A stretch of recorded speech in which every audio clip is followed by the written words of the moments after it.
और ये जो आपको इस वक्त मेरे पीछे टैंक नज़र आ रहा है, ये टैंक 1965 में जब पाकिस्तान और इंडिया की जंग हुई थी, ये तब पाकिस्तान ने इंडिया का टैंक पकड़ा था। पीर मुराद अली शाह साहब की गर्दन कलम की और इस दीवार को दोबारा से तमीर कराया और इस दीवार में पीर मुराद अली शाह साहब की गर्दन चुनवा दी। अफसोस की बात यह है कि इतना तारीखी किला जो कि आहिस्ता आहिस्ता गिरता जा रहा है। बिस्मिल्लाहिर्रहमानिर्रहीम, अस्सलाम वालेकुम, वेलकम टू अनदर व्लॉग। उम्मीद करता हूँ आप सब खैरियत से होंगे। तो चलिए आज का व्लॉग शुरू करते हैं।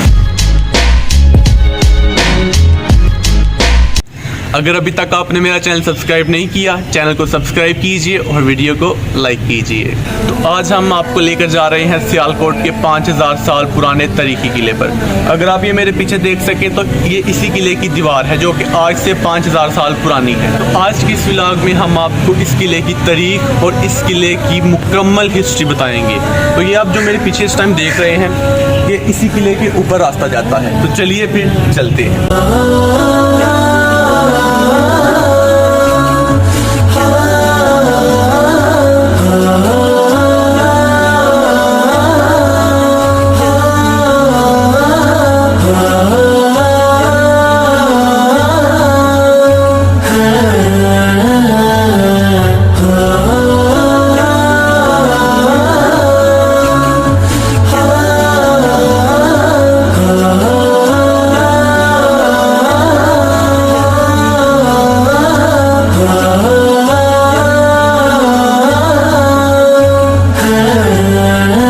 दोस्तों अभी हम इस किले के ऊपर खड़े हैं।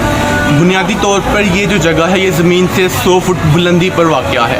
और अगर आप ये मेरे पीछे देख सके तो इधर की म्यूनसिपल कमेटी के दफातर हैं और इधर के पुलिस वाले हैं। तो इस किले की तारीख बुनियादी तौर पर 5000 साल पुरानी है, लेकिन हमें जो मौजूदा किताबों से पढ़ने के लिए मिलता है उससे ये साबित होता है कि ये किला आज से 2200 साल पहले सियालकोट के राजा सलमान ने तमीर करवाया। और इस तमीर के लिए पूरे हिंदुस्तान से 10,000 मजदूर इकट्ठे किए गए और इस किले पर जिन पत्थरों और ईंटों का इस्तेमाल हुआ वो तमाम के तमाम पठानकोट से इधर लाए गए।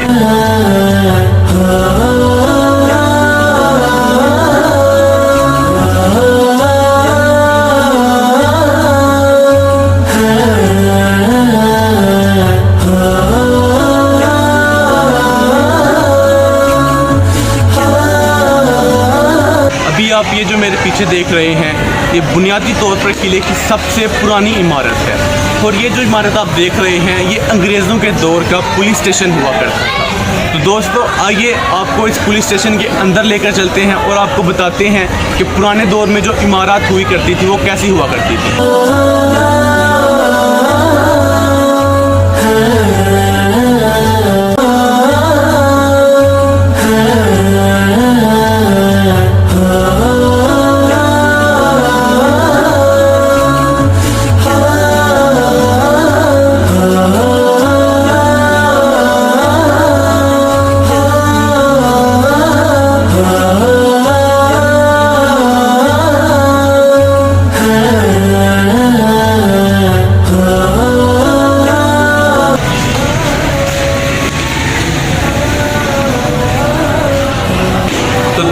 अभी हम इस पुलिस स्टेशन के अंदर मौजूद हैं और ये जो इमारत आप देख रहे हैं ये अंग्रेज़ों के दौर का पुलिस स्टेशन हुआ करता था। इसकी आप छत देखें, ये भी बिल्कुल वैसी है जैसे पुराने दौर की इमारत हुई करती थी, बिल्कुल वैसी कुछ तब्दीली नहीं। इसमें जो सबसे इंटरेस्टेड चीज़ है वो इस पुलिस स्टेशन के पीछे मौजूद इस किले की मगरबी दीवार है। चलिए आगे आपको वो दिखाते हैं।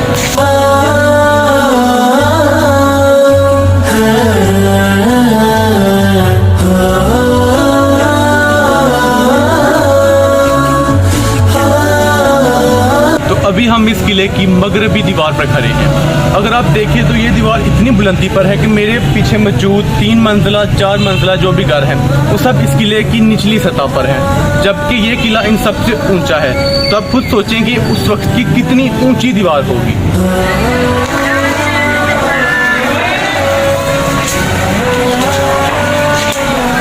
और दोस्तों अफसोस की बात यह है कि इतना तारीखी किला जो कि आहिस्ता आहिस्ता गिरता जा रहा है, इसकी रिस्टोरेशन के लिए हमारी हुकूमत कुछ भी नहीं कर रही। और अगर यही किला बाहर के किसी ममालिक में मौजूद होता तो उधर इस किले पर प्रॉपर टिकट्स लगाते हैं, वो इस किले की मुकम्मल रिस्टोरेशन करवाते हैं। और इससे बहुत सारे टूरिस्ट हमारे जैसे पाकिस्तानी जो कि उधर जाके किला देखते हैं, वही टूरिस्ट इधर आते और इससे अपना कौमी खजाना बढ़ाते।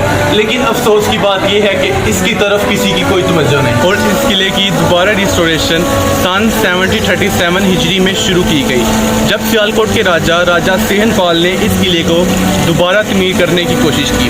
ये किला बहुत पुराना होने की वजह से कमज़ोर होता जा रहा था, जिसकी वजह से राजा सेहनपाल ने सोचा कि इस किले को दोबारा से तमीर किया जाए। तो अब मैं इस किले की शुमाली दीवार पर खड़ा हूँ। इस शुमाली दीवार की हिस्ट्री कुछ इस तरह है कि इस दीवार को जब भी तमीर किया जाता था, ये दीवार गिर जाती थी। इस बात से उस वक्त के राजा सेहनपाल काफ़ी ज़्यादा परेशान थे कि इस दीवार का क्या हल किया जाए। खैर, राजा सेहनपाल ने अपने नजूमियों से मशवरा किया कि इस दीवार को किस तरह तमीर किया जाए। उस वक्त के नजूमियों ने बताया राजा सेहनपाल को कि सियालकोट में फ़लाँ जगह पर अल्लाह का नेक बंदा पीर मुराद अली शाह साहब नाम का बस्ता है, आप उसके खून के चंद कतरे इधर बहा दें तो ये आपकी दीवार तमीर हो जाएगी, दोबारा नहीं गिरेगी। खैर, पीर मुराद अली शाह साहब को गिरफ्तार किया गया और इधर लाया गया। इधर लाके उस वक्त के राजा सेहनपाल ने उन्हें बताया कि जब तक हम आपके खून के चंद कतरे इधर नहीं बहाएंगे, ये दीवार तमीर नहीं हो सकती। तो पीर मुराद अली शाह साहब ने बोला, अगर तुम्हारा मकसद ये दीवार तमीर करना है तो ये मेरी उंगली है, इधर से खून निकाल लो और अपनी दीवार तमीर कर लो। खैर, पीर मुराद अली शाह साहब ने अपनी उंगली से खून निकाला और इस दीवार पर चंद खून के कतरे बहा दिए, जिसके बाद यह दीवार तमीर की गई। जब राजा सेहनपाल ने ये चीज़ देखी कि एक बुजुर्ग के चंद खून के कतरों से ये दीवार खड़ी हो गई है और दोबारा नहीं गिरी, तो उसने सोचा क्यों ना मैं पीर मुराद अली शाह साहब का सर कलम करके इस दीवार में चुनवा दूं ताकि ये दीवार कभी भी ना गिरे। खैर, उसी ने ऐसा ही किया। उसने पीर मुराद अली शाह साहब की गर्दन कलम की और इस दीवार को दोबारा से तमीर कराया और इस दीवार में पीर मुराद अली शाह साहब की गर्दन चुनवा दी। उसके बाद ये दीवार अभी तक मौजूद है। अगर आप ये मेरी लेफ्ट हैंड की तरफ देखें तो इधर पीर मुराद अली शाह साहब का मज़ार भी मौजूद है। और अगर आप ये पीछे की तरफ देखें तो इधर जो घर मौजूद है, ये घर आपको देख के अंदाज़ा होता है कि ये दीवार उस वक्त कितनी बुलंदी पर थी। तो आइए अब आपको पीर मुराद अली शाह साहब के मज़ार के अंदर लेकर चलते हैं।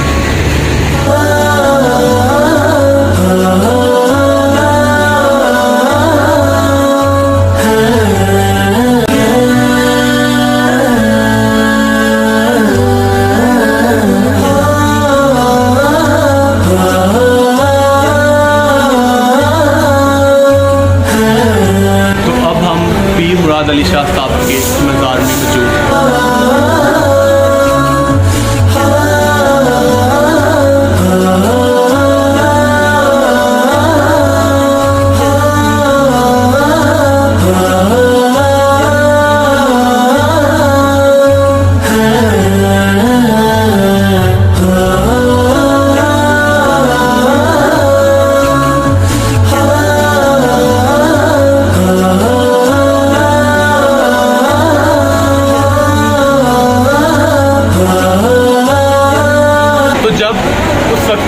राजा सेहनपाल ने पीर मुराद अली शाह साहब की गर्दन कलम करके इस दीवार में चुनवा दी। उसके बाद पीर मुराद अली शाह साहब की वालदा, जो कि माई रासी के नाम से जानी जाती थी, वो इधर से गुजारिश लेकर सियालकोट के एक और बुजुर्ग पीर मलिक शाह वली के पास पहुंची और उनको बताया कि मेरे बेटे के साथ क्या जुल्म हुआ है। और पीर मलिक शाह वली ने उन्हें मशवरा दिया कि आप अपनी गुजारिश लेकर मदीना जाएं और उधर जाके आप अपनी गुजारिश करें। जिसके बाद माई रासी ने उन्हें बोला कि मेरे पास तो इतने वसाइल ही नहीं कि मैं मदीना जा सकूं और उम्र भी बहुत ज़्यादा हो चुकी है। तो उसके बाद पीर मलिक शाह वली ने उन्हें बोला कि आप अपनी आंखें बंद करें तो आप खुद को मदीना में पाएंगे। तो माई रासी ने बिल्कुल वैसा ही किया। उन्होंने अपनी आंखें बंद की और मौरिख लिखते हैं कि उन्होंने खुद को मदीना में पाया। और उधर उन्होंने दुआ की कि मुझे मेरे बेटे का बदला चाहिए। उसके बाद वो पीर मलिक शाह वली से इजाज़त लेके दिल्ली के दरबार में पहुंची। वहाँ पर फिरोज़ शाह दुबलक के आला ओहदेदारों को बताया कि सियालकोट में मुसलमानों के साथ क्या जुल्म सितम हो रहे हैं। जिसके बाद उन्होंने सियालकोट के इमाम साहब, जिन्हें इमाम अली उल हक के नाम से जाना जाता है, उनको रवाना किया और उन्हें बोला कि किले पर जाओ और पीर मुराद अली शाह साहब का बदला लो। और जिसके बाद इमाम अली उल हक ने इस किले को आकर फतह किया। और दोस्तों, इस किले में वो सुरंग है जो इधर से लोगों को जम्मू कश्मीर और दिल्ली लेके जाया करती थी। और ये सुरंगें तब बनाई गई जब इनका कोई तसव्वुर भी नहीं कर सकता था। ये जो आप मेरे पीछे सुरंग देख रहे हैं, ये सुरंग भी उसी दौर की बनाई हुई सुरंग है जो कि अभी बंद करती है।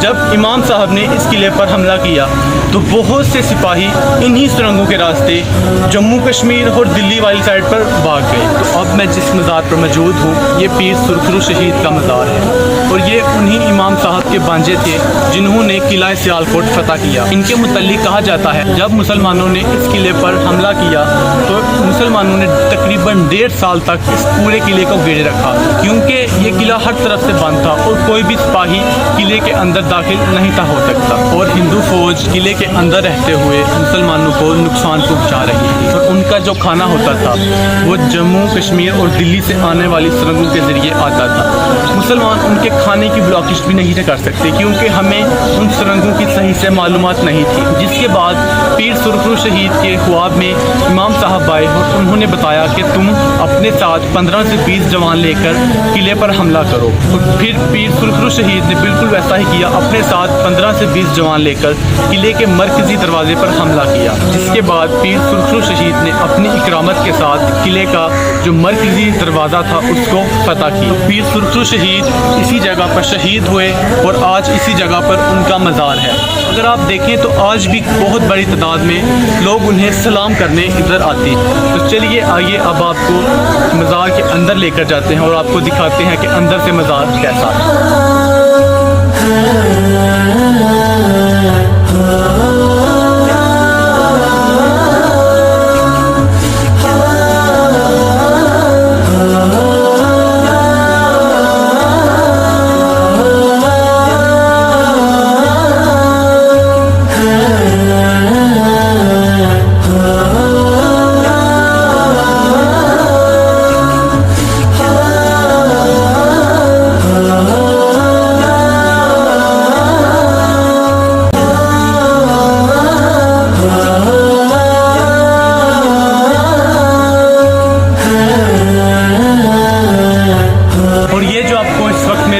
नज़र आ रहा है, ये टैंक 1965 में जब पाकिस्तान और इंडिया की जंग हुई थी, ये तब पाकिस्तान ने इंडिया का टैंक पकड़ा था। तो चलिए आइए आपको इस टैंक के पास लेकर चलते हैं।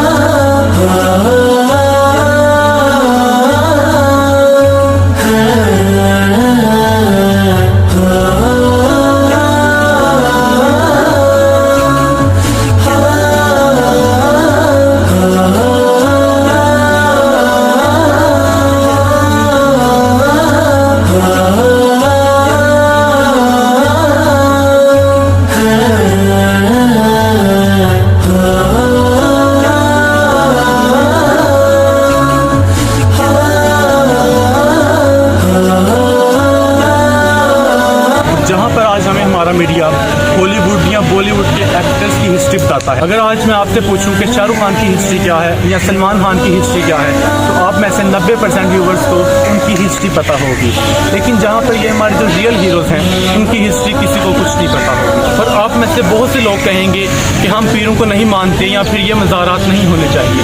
बात पीरों को मानने की या फिर ये मज़ारात होने की नहीं, बात इनको इज्जत देने की है, जिन्होंने अपनी जानों की कुर्बानियाँ देकर आज पूरी दुनिया में इस्लाम का पैगाम आम किया। और हम अपने इन्हीं रियल हीरोज़ की हिस्ट्री से नावाकिफ़ हैं, जो कि बहुत ही अफसोसनाक बात। तो दोस्तों, इस वीडियो को लाजमी शेयर कीजिएगा क्योंकि इस वीडियो के ऊपर बहुत ही ज़्यादा मेहनत हुई। तो उम्मीद करता हूँ आप सबको मेरा आज का व्लॉग अच्छा लगा होगा। मिलते हैं आपसे नेक्स्ट व्लॉग में, तब तक के लिए अपना बहुत सारा ख्याल रखिएगा, दुआ में याद रखिएगा। अल्लाह निगहबान।